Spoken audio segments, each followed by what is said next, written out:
Sparkly bronze, eyes and lips. This tutorial is going to be pretty easy, so let's get into it. So I have eye cream on, and it is summertime, and especially if you have oily lids, what I like to do is take the tiniest dusting. Let me show you how much I'm picking up. You can barely see it here on the brush. I want to make sure it focuses, and I'm just going to sweep that and kind of set that skincare, and then we're actually going to use cream bronzer as a base, but we will set it. So I really love these Makeup Forever sticks. I feel like they're very, very thin, so they're really easy to layer on your eye. I'm gonna take this and just kind of start to buff it into the socket, bring it over this way, and we're just getting kind of our initial warmth and shape. Now I'm gonna take my powder bronzer, and because this is still kind of a tacky base, and it is going to need to be set, I'm gonna get even more pigment out of this. And I feel like using our bronzers is a really nice way just to tie into the complexion later. I feel like the eye look, once we add the bronze, is just gonna be extremely seamless. Now I'm not going for too much definition, but I am gonna try to follow the socket. If you ever wanted to follow the socket, this brush might be a little too big. Maybe reach for something, you know, you think if you have brushes, you'd be able to find one. Let me grab one. So this is the brush that I was looking for. This is the one we were starting with, and this is the one I was talking about to add a little bit more depth. What we could do is grab it on one side, flip that towards the ceiling, and then we're able to kind of push that. If you want to look down to find your socket, you can really feel it, and then we can go in here and create more depth.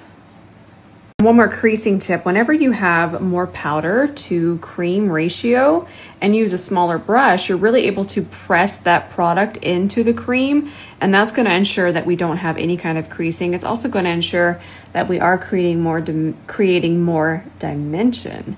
I'm getting excited. I get excited when I teach. If you've ever tried to layer creams in powder, but you've experienced creasing, it could have been that your brush was just a little too fluffy, so it wasn't able to really work the product into the cream, but the cream creates the dimension.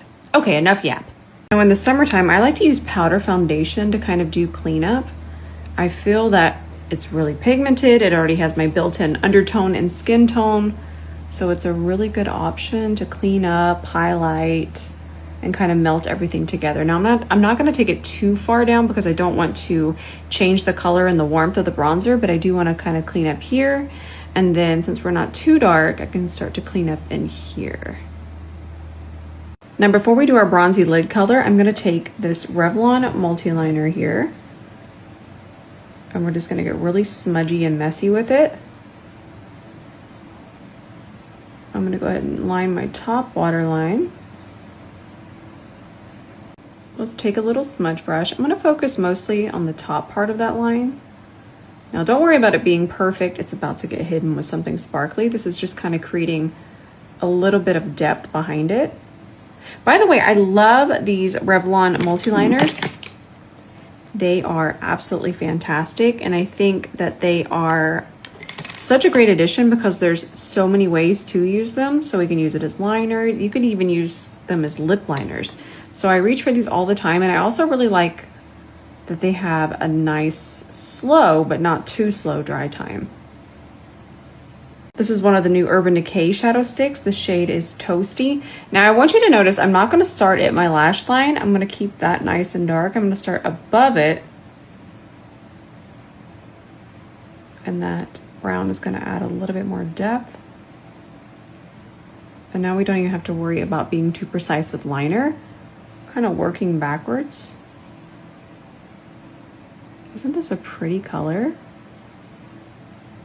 Now I might add a wing, but that would be out here anyways. E27 just to soften the top part. Let's give that a nice little fluffy blend. Little brown gel liner. And I'm just going to extend out this way. I'm not even going to worry about taking it here. I already have nice depth there at the lash line. Just wanted to add a little bit of a whispery wing on the edge. I'm going to put a little bit of this on the waterline, but this is a helpful tip. I don't like to tug on my eye too much, so I just take a very dense brush like so. And if you just give that a little nice touch there, it just exposes your waterline really, really nicely. I'm sure that you can see I do wear contacts, so this is really helpful, but also my mirror is very far away, so don't do what I'm doing. And I actually am not even looking into a mirror right there. I think I'm in the mood for 𝗕𝗿𝘂𝘀𝗵𝗲𝘀, but I will say, I yap about this mascara quite a bit. It's the Prada mascara, but what makes it special to me, because listen, mascara is super personal. I just absolutely love that the bristles are just on one side, and it kind of turns it into a lash comb. And I don't know if you know what a tight line is, but a tight line isn't actually where you line this upper waterline like I did. It's where you get into the lashes really, really heavily with product and fill in any kind of gaps. And I feel like this mascara just naturally does that. Like I said, let's do 𝗕𝗿𝘂𝘀𝗵𝗲𝘀𝘀. And I'm gonna give you just one tip, because I do have other videos on this, but the one thing I did wait is I waited about 30 seconds before I even tried to put this on my eye. Then what you're seeing, see how it's not sliding? I'm actually tugging a little bit, not too much, but the key is to have that glue grab and not slide around on the eye. So I have this foundation on only because I was filming a little video with it. I love this one. I'm wearing shade 170. I didn't have it on my forehead and I wanted to build it a little bit.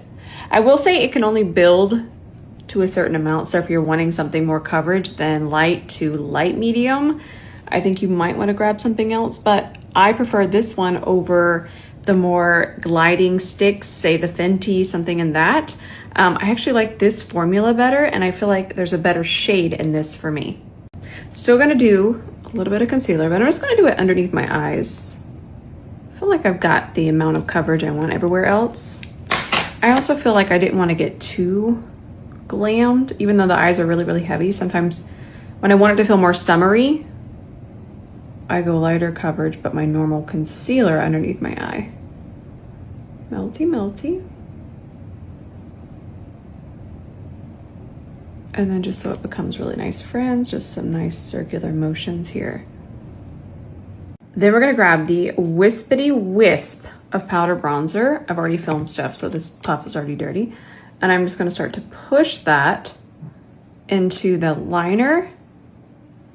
Everything, just work that in. And the way that a puff picks up product, places product, even the material a puff is made out of, just really works product in so nicely, and it really, really combats creasing. Remember when we talked about the fluffy brush not setting the same way? That is pretty much it in a nutshell. And then I don't deal with creasing, but I'm here to help you. You can even take a puff, and that's the bronzer that we have in here. And anywhere you know you're gonna have creasing, just do a light press over that. You could even do this with your eyeshadows. I like to use a matching color as opposed to a translucent powder, because again, that can change the color of things. Even though there's very limited pigment in a translucent powder, it can sometimes leave a cast and change color, dull, so many different things. So even if you're not gonna use your bronzer, just use the matching shadow where you normally crease. Another fun concealer creasing hack is we're gonna take a little bit of powder foundation. We're gonna go back in with the puff. And the reason we're gonna go back in with the puff is because I have on a certain amount of concealer that needs a puff.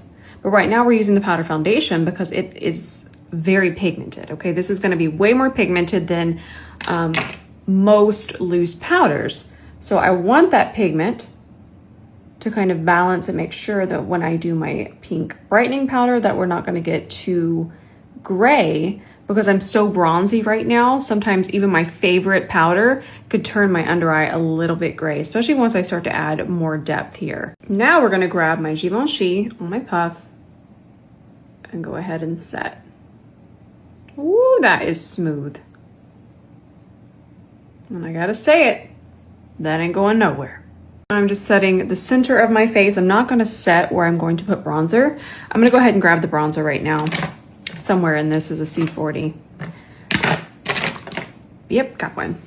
This is my YSL bronzer. And I like to apply this on the damp foundation because again, we're gonna get more pigment. We're gonna get truer pigment out of it.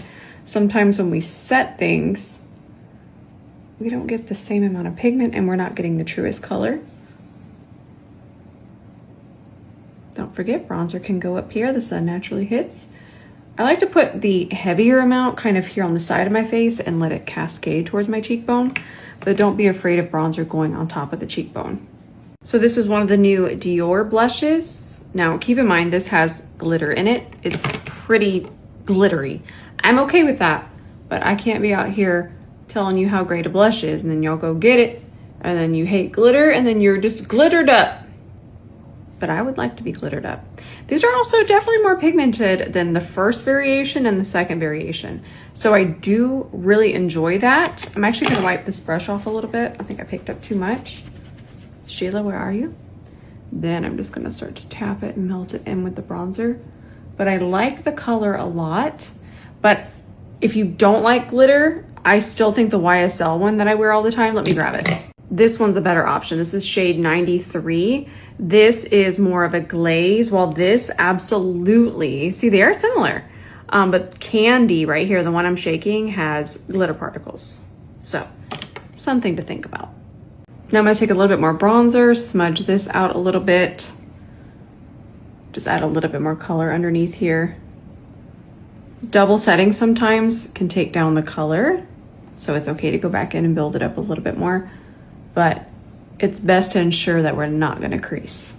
Fenty Beauty Rubbabandz lip liner, and I wanna do this all over my lip because I want it to be super long wear, but I also want this as a base for this.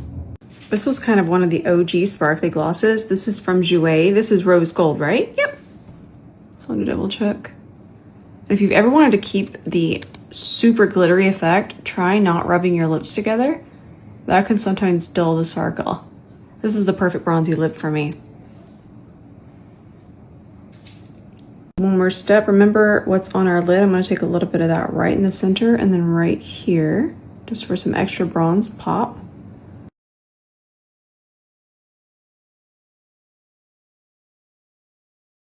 All right, my friends, this is our finished look. This is what I like to look like if I was going to a special event. This would be Rose in a special event. I hope y'all enjoyed this. As always, I try to be helpful, and even though you might not want to do this exact look, there's still things that you can incorporate in your everyday makeup routine, no matter where you are on your makeup journey. All right, I love you with all of my heart, and we'll see you. Bye for now.